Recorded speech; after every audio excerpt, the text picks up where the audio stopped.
des porches et quelques portails du pays charentais, tout à fait étonnant. Porches, des portails et des Scooby-Doo. Et des Scooby, joli. Voilà. Du pays de Cognac. Tu vas être content. Dis-moi. On va parler architecture ce matin, parce que je vous propose de partir découvrir cette belle architecture charentaise. On en a vu un tout petit peu avec Patricia. On va aller en découvrir un tout petit peu plus de cette architecture de transition entre le pays d'Oyle et le pays de Doc au sud. On se rend compte en fait qu'il y a une signature qui est dans la simplicité, qu'il y a une atmosphère très paisible qui émane de l'habitat rural traditionnel ici en Charente.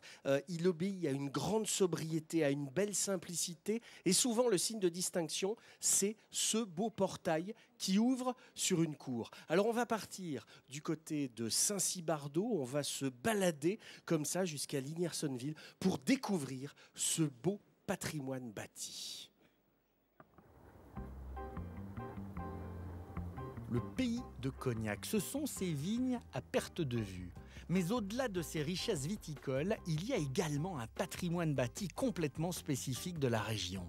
Les porches et les portails qui entourent les propriétés viticoles. Et un porche typiquement charentais, c'est cela.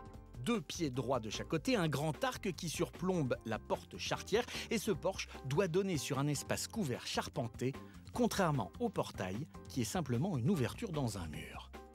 Nous sommes ici à la ferme des Beauchaux, à Saint-Cybardeau. Et ici, il existe une association qui sauvegarde le patrimoine rural de la Charente.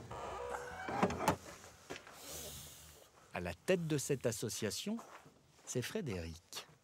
Aujourd'hui, ce tailleur de pierre nous ouvre les portes de cette tradition architecturale charentaise. Et si la région du Conéacé possède autant de porches en pierre, c'est parce que c'est la première chose que l'on voit dans une maison. Une manière pour les producteurs de cognac du 19e siècle de montrer leur opulence à travers la grandeur et la richesse de leurs porches. Ce sont des ensembles qui sont magnifiques parce qu'ils sont le témoin d'une époque. Il faut savoir qu'ils représentent en fait l'essentiel du propriétaire à l'extérieur, puisque c'est la face vue d'une certaine manière de ce qu'est le propriétaire. Et si en Charente, on trouve autant de porches, c'est également parce que ces grandes carrières de pierre tendre offrent le matériau idéal pour ce type d'ouvrage. Ces portails et porches sont construits avec différents types de pierres en fonction des périodes. Les périodes historiques. Ici, on est en présence d'une pierre qui est pleine de fossiles. C'est la fameuse pierre d'Angoulême. Et puis en dessous, on est en présence d'un autre calcaire qui, lui, est plus sur la région de Châteauneuf. C'est la pierre de Sireuil. Bon, bonjour Frédéric, tu vas bien? Liliane, ça va? T'as pas trop froid? Aujourd'hui, Frédéric retrouve Liliane, également passionnée par ce patrimoine. Super, hein? Les porches et les portails sont vraiment une identité de la Charente et plus particulièrement dans la région Ouest-Charente et de Cognac. Les porches sont donc vraiment l'emblème de la région et certains sont vraiment remarquables, comme ici, chez Christian, à Mareuil. Ici, ce sont plusieurs porches qui entourent un même lieu. Donc c'est le clos de la Courade qui porte bien son nom parce que en fait l'ensemble est clos et à l'intérieur on a d'autres clos, donc ces grands murs de clôture qui étaient la plupart du temps dont les entrées étaient matérialisées par des grands portails. Vous l'aurez compris, les habitants de ce domaine vivent entourés de murs. Et pour accéder à leur propriété, 6 porches et portails sont à leur disposition. Cet ensemble architectural est aujourd'hui préservé et ses propriétaires y sont très attachés. Ce que j'aime, c'est cette vieille pierre qui est vraiment belle et puis bien travaillée par les gens qui les ont posées au 18e. Le clos de la Courade abritait effectivement au XVIIIe siècle un château. Et ce porche à la porte bleue, dissimulé derrière le lierre, était l'ancienne entrée principale du château. Un porche plutôt original pour l'époque. Il est assez exemplaire celui-ci parce qu'il n'a qu'un seul arc et il est encadré par 2 constructions hémicirculaires dont dans l'une on trouve un four à pain et l'autre le pigeonnier, donc qui sont 2 éléments emblématiques sous l'Ancien Régime. Poursuivons notre balade à la découverte du patrimoine bâti charentais. Nous sommes maintenant à Ligniersonville. Et là encore, un lieu d'exception préservé avec passion par cet homme, Roland Matignon. Cette ancienne ferme viticole a été acquise par son arrière-grand-père en 1819 et depuis, sa famille ne l'a jamais quitté. Un lieu symbolique et chargé de souvenirs pour Roland.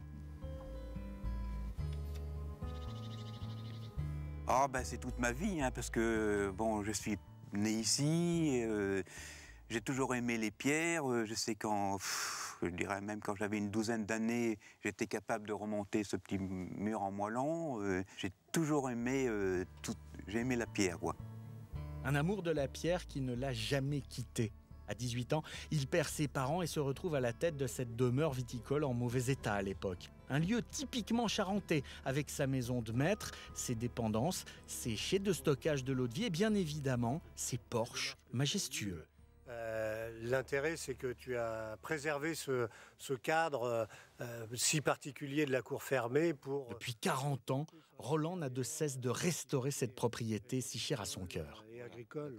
Je voulais, quand les personnes viennent ici, qu'ils rentrent un peu dans un autre temps.